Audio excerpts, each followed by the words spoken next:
नमस्कार। आप सबको पता होगा कि अभी तृणमूल टूटने जा रही है। तृणमूल कैसे भांग टूट रही है, कौन तोड़ रहा है, इस सब में आप सबको पता है।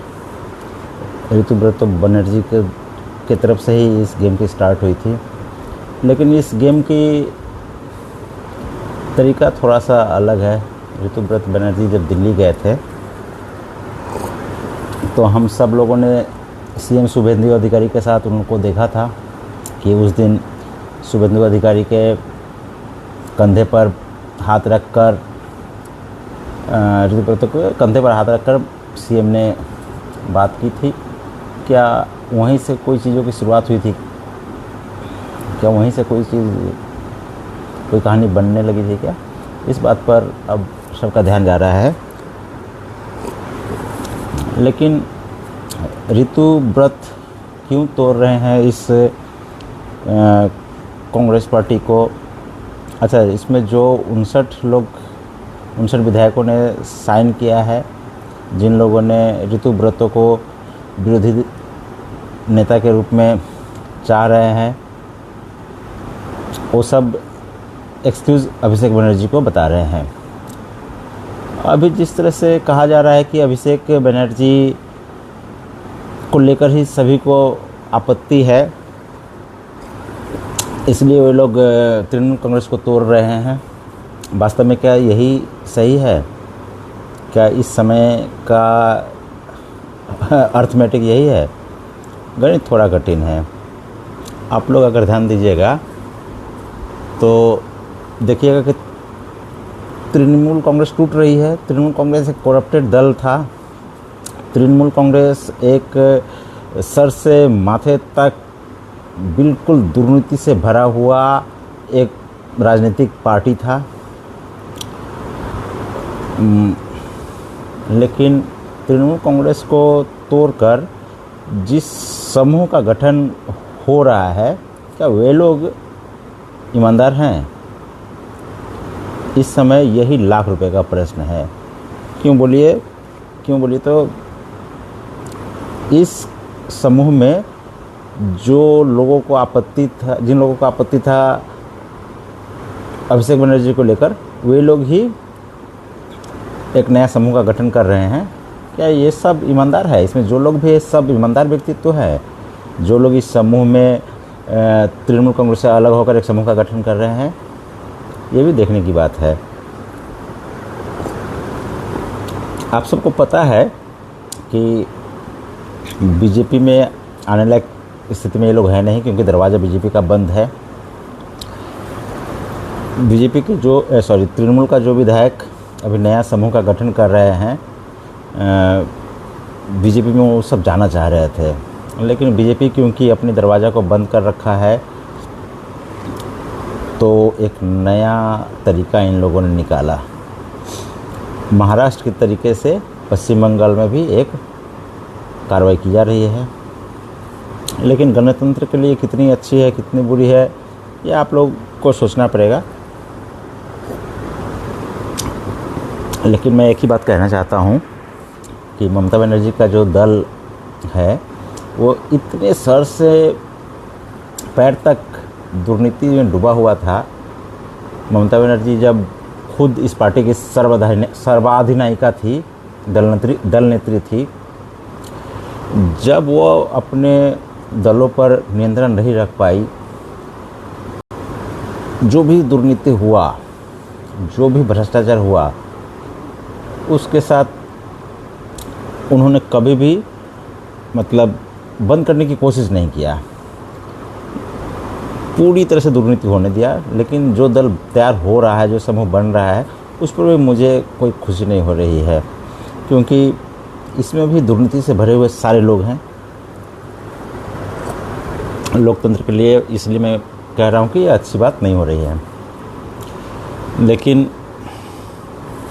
जो इस समूह को जो बना रहे हैं, इस समूह में जो ज्वाइन किए हैं, वे लोग अपनी सुविधा के लिए तो नहीं इस दल को ज्वाइन कर रहे हैं। इसमें 59 विधायक अभी तक साइन किए हैं अलग समूह के रूप में। इस 59 में से 34 विधायक जो है वो आप सबको पता होगा कि मुस्लिम संप्रदाय से है। 59 में से 34, दक्षिण 24 परगना, उत्तर 24 परगना और दोनों जिलाओं से इस सब 29 मुस्लिम संप्रदाय के विधायक है। सिर्फ बॉबी हकीम को छोड़कर सभी जो भी मुस्लिम विधायक है, सिर्फ बॉबी हकीम को छोड़कर सभी मुस्लिम विधायक इसमें ज्वाइन कर चुके हैं। इसमें से कुछ उल्लेखयोग्य नाम अगर आप जानना चाहते हैं तो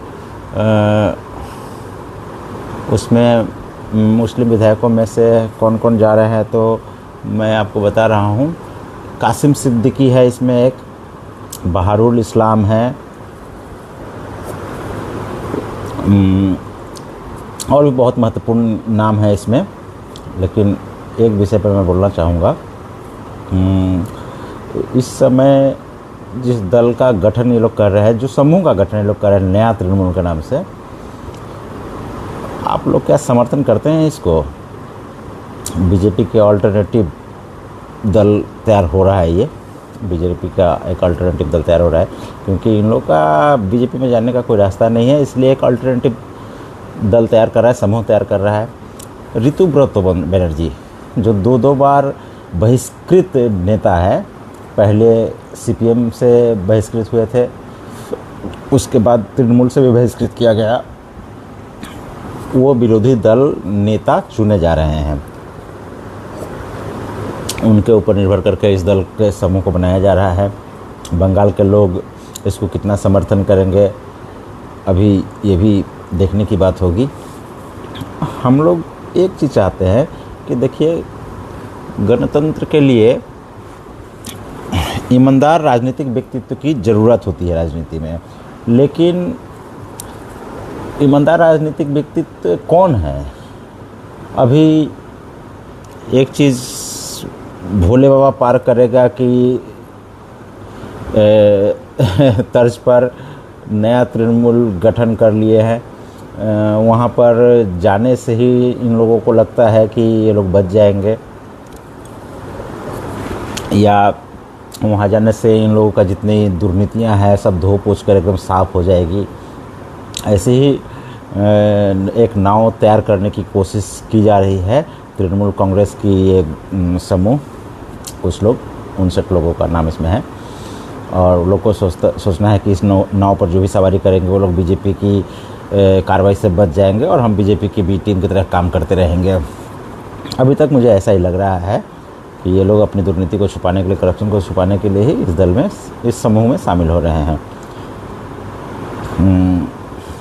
आप लोग देखेंगे कि अभी जो ममता बनर्जी के साथ रहेंगी 17-18 लोग, 17-18 विधायक, उसमें कुणाल घोष एक अन्यतम नाम होगा। इसके अलावा नैना बंदोपाध्याय और बहुत लोग। कुणाल घोष ने ममता बनर्जी को कहा भी है कि जितना भी ममता बनर्जी ने उनको जेल भेजे होंगे, लेकिन वो ममता बनर्जी को कभी भी छोड़कर नहीं जाएंगी। वो ममता बनर्जी के पुराने दिनों के सैनिक के रूप में ही उनके साथ रहकर काम करेंगे। और एक चीज़ है कि शोभन देव चटर्जी, जो लोग भी इसमें रहेंगे, ममता बनर्जी के दल ख़त्म भी हो जाए, इन लोगों का कहना है कि हम लोग ममता बनर्जी के साथ ही रहेंगे। लेकिन ममता बनर्जी का दल समाप्त हो भी जाता है तो हम लोग नहीं चाहते थे कि हम लोग चाहते थे कि उनका दल समाप्त हो जाए, लेकिन नहीं चाहते थे कि एक नया दुर्नीति का जन्म देकर एक नया समूह बन जाए और उसमें सारे दुर्नीतिवाद जाकर भर जाए और वो बीजेपी के बी टीम होकर काम करने लगे और ये सब की इस सब पर कोई कार्रवाई ना हो पाए। ऐसा हम लोग नहीं चाह रहे हैं, ये चाहते थे। देखते हैं आगे क्या करते हैं, बीजेपी की क्या रणनीति रहती है इस समूह को लेकर। ये बीजेपी की बी टीम के रूप में काम करती है या बीजेपी उसको भी एक भ्रष्टाचारी तृणमूल के रूप में ही देखती हैं। और ये लोग अपने आप को बचाने के लिए, अपनी संपत्तियों को बचाने के लिए जो भ्रष्टाचार किए हैं इतने सालों से, इस सब को बचाने के लिए अगर कोई दल की गठन कर रहे हैं तो पश्चिम बंगाल के लिए ये एक भयंकर स्थिति होगी। पश्चिम बंगाल की लोगों की बात विधानसभा तक नहीं पहुंचेगी। वहाँ पश्चिम बंगाल के लोगों की भलाई की कोई बात नहीं होगी। वहाँ सिर्फ ये लोग अपनी बात करेंगे, सरकार की खुशामद करेंगे, कहाँ से फिर कुछ लाभ कमा पाएँ, कहाँ से कुछ सेटिंग फेटिंग हो पाए, इस पर ही इन लोगों का जोर रहेगा। क्योंकि विरोधी आवाज़ मुझे नहीं लगता कि इस समूह के द्वारा विधानसभा में उठाया जाएगा। इस पर आप लोगों का क्या सोचना है दोस्तों, बताइएगा। क्योंकि आगे देखना है हमें कि ये समूह क्या वाकई में असली तृणमूल बनकर रह पाती है और बीजेपी के साथ इसकी कोई सांठगांठ नहीं होती है, या बीजेपी जो भी दुर्नीतिग्रस्त है, जो भी करप्टेड है इस समूह में होने के बावजूद भी उस सब पर सेम कार्रवाई करती है और बंगाल में एक स्वच्छ राजनीति, स्वच्छ सरकार देने की कोशिश करती है। देखते हैं क्या होता है।